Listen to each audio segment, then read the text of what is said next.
ईशावास्य उपनिषद के उसका जो दूसरा मंत्र है उससे अध्ययन प्रारंभ करेंगे कि कुर्वन् एव कर्माणि जिजीविषेत् शतं समाः एतम एवं त्वयि न अन्यथा यथा अस्ति न कर्म लिप्यते नरे।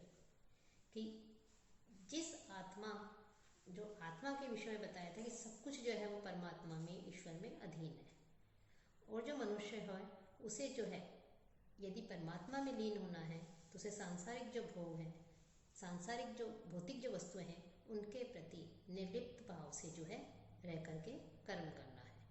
कि निर्लिप्त भाव से रह करके कर्म करने का अभिप्राय जो है उनके प्रति आसक्ति नहीं रखना है, उनका त्याग करना नहीं है, अपितु उनके प्रति बहुत अधिक आसक्त नहीं होना है। कर्तव्य कर्म तो अवश्यंभावी हैं, अवश्य करने चाहिए जो उनके द्वारा परमात्मा के द्वारा नियत है।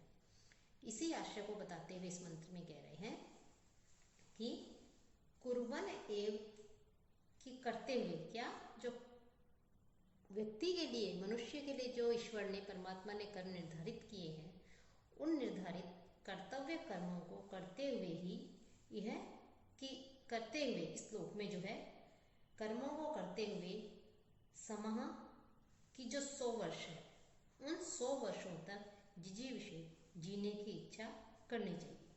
कि संसार में प्रत्येक, चाहे वो जड़ हो या चेतन हो, सभी के लिए जो है कार्यों का विधान है। तो जो मनुष्य है उस मनुष्य के लिए जो कर्तव्य कर्मों का निर्धारण ईश्वर ने किया है उन कर्मों को करते हुए 100 वर्ष तक जीने की जो है उसे इच्छा करनी चाहिए।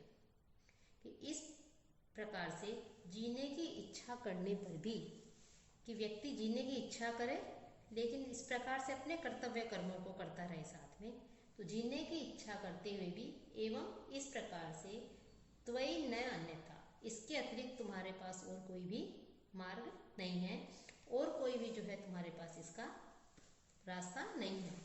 कि इसके अतिरिक्त कोई दूसरा मार्ग नहीं है कि जिससे, कि जिसके द्वारा न कर्म लिप्यते, कि तुम्हें जो है कर्मों में जो है नहीं बांधा जा सकता, नरे कि मनुष्य को।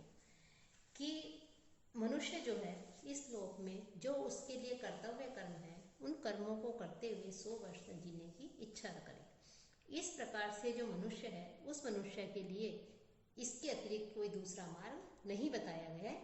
कि वो यदि उसका जन्म हुआ है तो जन्म होने के पश्चात उसके लिए जो निर्धारित कर्म है उन कर्मों को पालन करते हुए ही वो 100 वर्ष तक जीने की इच्छा कर सकता है। कि ऐसे मनुष्यों के लिए इसके अतिरिक्त और कोई मार्ग नहीं है। इतः अन्यथा नास्ति, और कोई मार्ग जो है नहीं है। और इस प्रकार से कर्म करते हुए त्वयि नरे न लिप्यते, कि तुम जो है तुम्हें जो है कर्म जो है उन कर्मों का लेप भी तुम्हें नहीं होगा, तथा कर्मों में जो है अशुभ जो कर्म है उन अशुभ कर्मों में लिप्त नहीं होगी। कि मनुष्य जो है अपने कर्तव्य बताए लिए निर्धारित कर्तव्य कर्मों को करता हुआ 100 वर्ष तक जीने की इच्छा कर सकता है। और इस प्रकार से जब वो कर्म कर रहा है अपने निर्धारित और जीने की इच्छा कर रहा है तो वो मनुष्य जो है अशुभ कर्मों में लिप्त नहीं होते, वो जो है अशुभ कर्मों में संलग्न नहीं होते। कि मनुष्य जो है उसको चाहिए कि उसके लिए जो निर्धारित जो शुभ कर्म है उन शुभ कर्मों को करे, और अशुभ कर्म जो है उन अशुभ कर्मों का परित्याग करे, उनको नहीं करे। कि शुभ कर्मों को जो है करते हुए ही जो शतायु है अर्थात 100 वर्ष की आयु है उसको प्राप्त करने की इच्छा होनी चाहिए। इस प्रकार से कर्तव्य कर्मों को करते रहने से, ऐसा श्रेष्ठ आचरण करने से मनुष्य जो है वो अशुभ कर्मों में लिप्त नहीं होगा। कि शुभ कर्मों के करने से भी मनुष्य जो है इस लौकिक बंधन संसार में भी जन्म लेकर, मनुष्य रूप में जन्म लेकर भी कर्म करते हुए भी कर्म बंधन से मुक्त रह सकता है, कर्म बंधन में नहीं बंधेगा। कि इस मंत्र में जो ऋषि हैं उन्होंने जीवन के प्रति एक संदेश दिया है कि मनुष्य जो है सर्वहिताय, सभी प्राणियों के हित की भावना से जो है प्रेरित होकर के यदि वो जीवन भर कार्य करता है तो वो कभी भी जो है कष्ट में का जीवन नहीं यापन कर सकता, कभी भी दुखी नहीं हो सकता। अपितु वो जो कर्म कर रहा है उन कर्मों को करते हुए ही वो जो है 100 वर्ष तक जीने की इच्छा कर सकता है। और कर्म फल जो है उस कर्म फल में अनासक्त होकर के जो है वो कार्य करे। तो यहाँ पर जो है मनुष्य को जो है जो उसके लिए निर्धारित कर्म है उन कर्मों को करते हुए ही शतायु या दीर्घजीवी जो है वो होने की यहाँ पर के लिए कहा गया है, उसकी प्रेरणा दी गई है कि इस मनुष्य जो है उसकी जो आयु है वो 100 वर्ष की बताई गई है। तो उस 100 वर्ष की आयु को प्राप्त करने की मनुष्य जो है इच्छा रखता है, तो इसके लिए उसे जो है उसके लिए नित्य नैमित्तिक जो निर्धारित कर्म है उन कर्मों को करते हुए ही वो जीने की इच्छा करे। कि अग्निहोत्र आदि जो कर्म है या उसके लिए और भी जो कर्म बताए गए हैं उन कर्मों को करते हुए ही वो जो है जीने की इच्छा करे। जो उसके लिए निषिद्ध कर्म है उन कर्मों को लिए उसके लिए मना किया गया है कि वो जो निषिद्ध कर्म है उन कर्मों को जो है वो नहीं करे। कि मनुष्य जो है जन्म लेता है, शैशवावस्था, बाल्यावस्था, युवावस्था, वृद्धावस्था, इस प्रकार से अंत में वो मृत्यु को प्राप्त हो जाता है। तो जन्म मृत्यु का जो चक्र है वो चलता रहता है कि जब मनुष्य जीव जो है, प्राणी जो है, उसको मनुष्य योनि में प्राप्त होती है तो ये अवसर उसके पास ऐसा होता है कि इस समय वो कर्म जो है उस कर्म के नियम से मुक्त हो सकता है। कि मनुष्य ने यदि इस भौतिक जगत में अपने बंधन के कारण उस जीव को, उस आत्म तत्व को जो कि परमात्मा में समाहित है, उस आत्म तत्व को, जीव को जो है, जो शाश्वत है, बार बार जो है शरीर बदलना पड़ता है, देहांतरण होता है उसका, अन्य मनुष्य के शरीर को, किसी जीव के शरीर को धारण करता है।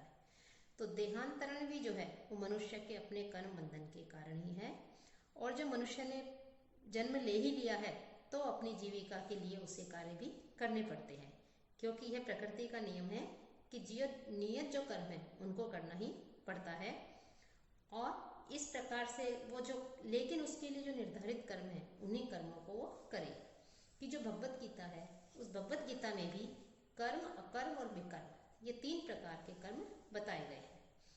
कि जो कार्य कि शास्त्रों में जो लिखित जो विधि विधान है उसके अनुसार जो नियत कर्म है उन कर्तव्यों को किया जाए तो वो जो है कर्म कहलाते हैं। और जो कर्म मनुष्य को जो है जन्म और मृत्यु जो है उसके चक्र से मुक्त करते हैं वह अकर्म कहलाते हैं।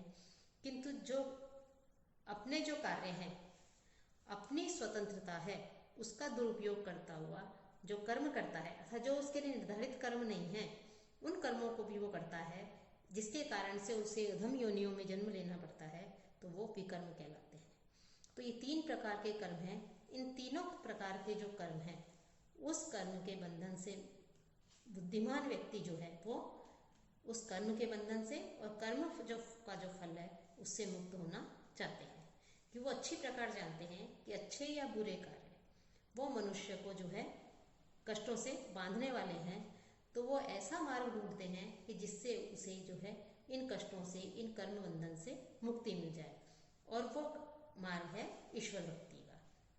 तो इस प्रकार, और कर्म जो है उन कर्मों के प्रति आसक्ति की भावना नहीं रखना, भौतिक वस्तुओं के प्रति आसक्ति की भावना नहीं रखना।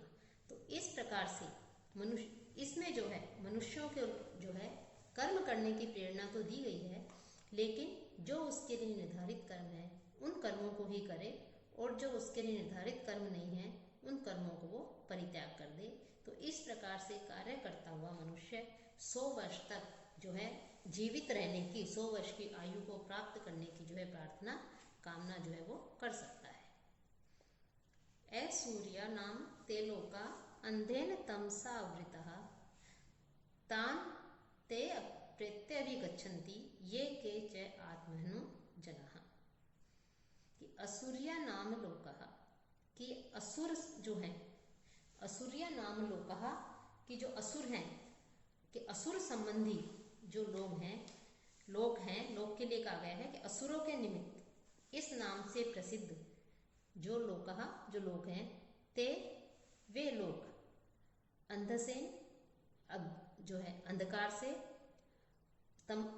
अंधसेन अंधेन अज्ञान से, तमसा और जो अंधकार है उस अंधकार से जो है आवृता ढके हुए हैं। ये के च आत्महन है जना, ये के च, और जो ये के च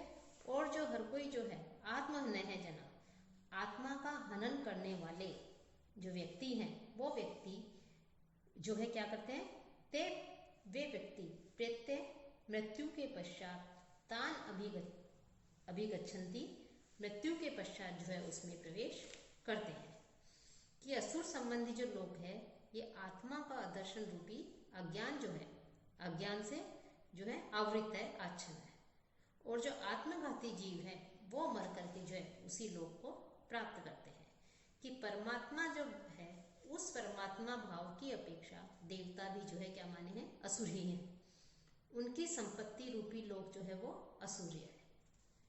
जो आत्मा का घात करने वाले हैं, नाश करने वाले हैं, वे आत्मघाती हैं। ऐसे लोग जो हैं वो अज्ञानी हैं, वो हमेशा अपनी जो आत्मा है उस आत्मा की जो है हिंसा करते रहते हैं। कि इस मंत्र में जो है आत्मघाती जीव जो हैं उन जीवों का जो है इसमें वर्णन किया गया है कि अज्ञान जो है वह मुख्य रूप से जो अज्ञान है, अज्ञानी है वह दोष है जिसके कारण जो आत्मा है उस आत्मा का स्वरूप जो है वो तिरोही हो जाता है।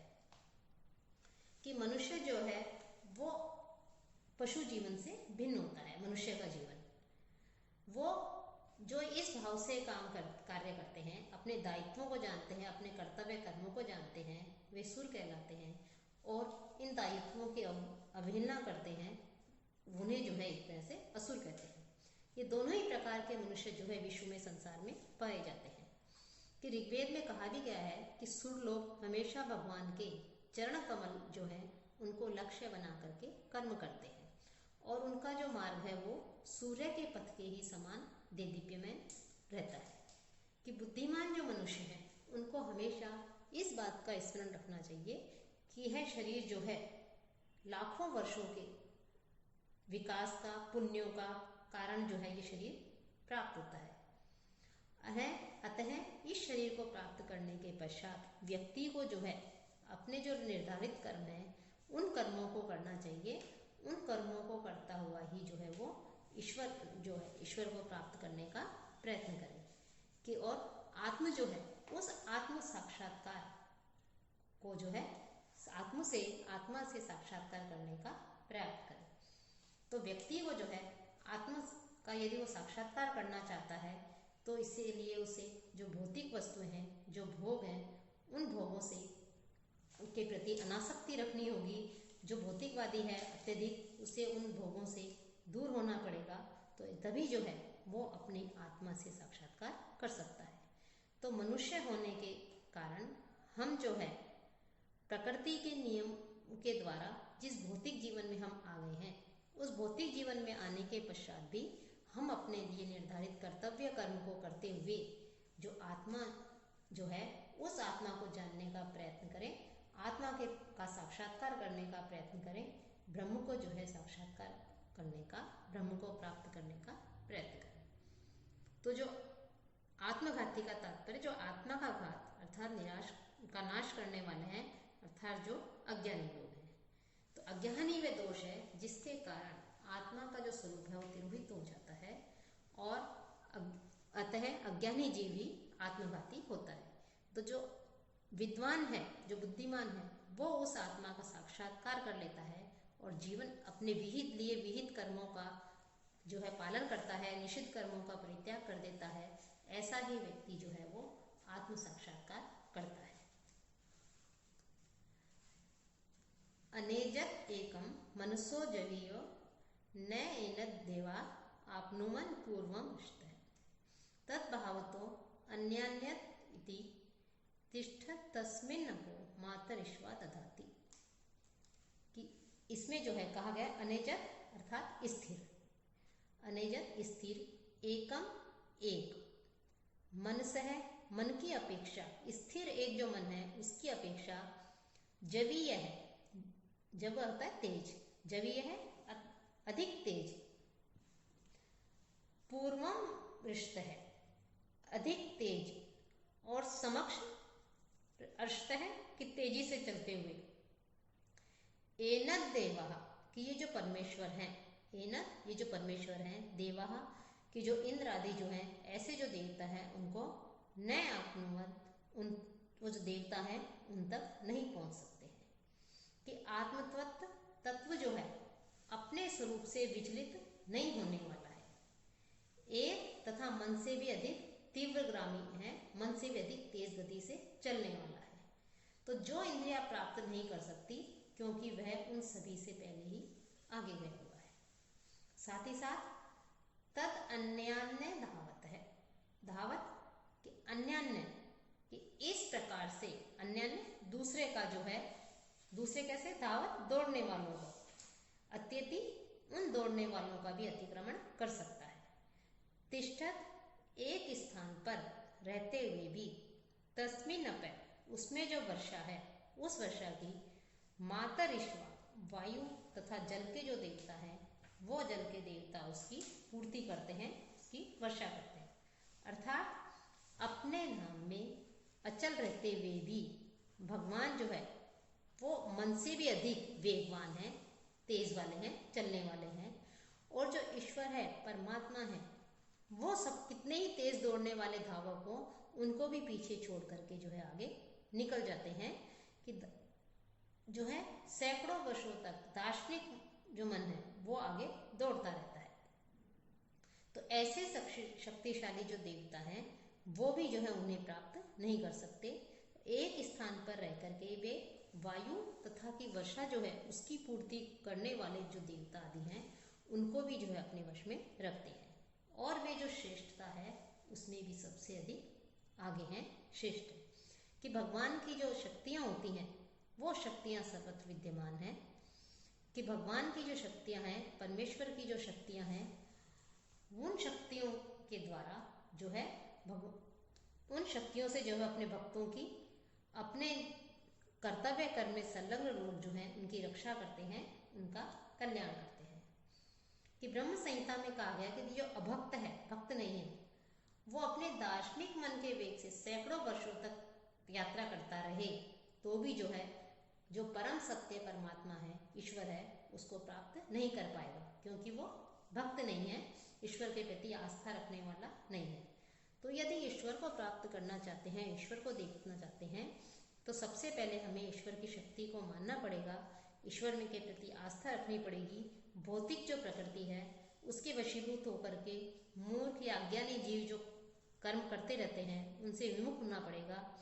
और मानसिक चिंतन के द्वारा ही भगवान की पहचान करके, ईश्वर की पहचान करके जो है हम ईश्वर को प्राप्त करने का, उसके साथ एकात्मता रखने का जो है प्रयत्न कर सकते हैं।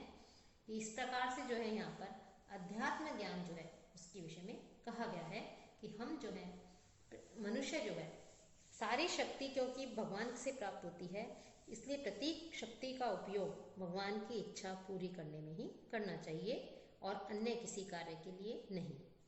कि जो कार्य उसके लिए निहित है उन्हीं कार्यों को करना चाहिए। पूर्ण ज्ञान अर्थात भगवान की शक्तियों को जानना और ये जानना कि जो शक्तियाँ हैं सारी ईश्वर के अधीन ही हैं, उन्हीं की इच्छा के अनुसार ये कार्य करती हैं। तो ऐसा करने पर व्यक्ति जो है उस ईश्वर तत्व को, अध्यात्म जो तत्व है उस तत्व को जो है जान लेता है, उस तत्व को जो है प्राप्त कर लेता है। उसकी और जो ईश्वर है उसके साथ उसका तादात्म्य हो जाता है और आत्म जो जन्म मरण का जो बंधन है उस जन्म मरण के बंधन से जो है वो मुक्त हो जाता है। कि ऐसे आत्म तत्व को जिसको देवता लोग भी प्राप्त नहीं कर सकते, उस आत्म तत्व को, और इंद्रियों से तो मन और अधिक तेज वाला है, तो इंद्रियों, आत्मा और इंद्रियों के बीच में व्यवधान होने के कारण भी जो आत्मा है वो आत्मा इंद्रियों का विषय नहीं बनता है। तो ऐसे जो इस प्रकार से आत्म तत्व जो है वो तीव्र गति वाले जो है लोग हैं, मन है, उसका भी, वाणी का भी, इंद्रियों का भी जो है अतिक्रमण कर सकता है। तो ऐसे आत्म तत्व के जो है जानने का, उसको प्राप्त करने का, उसमें लीन होने का जो है प्रयत्न करना चाहिए।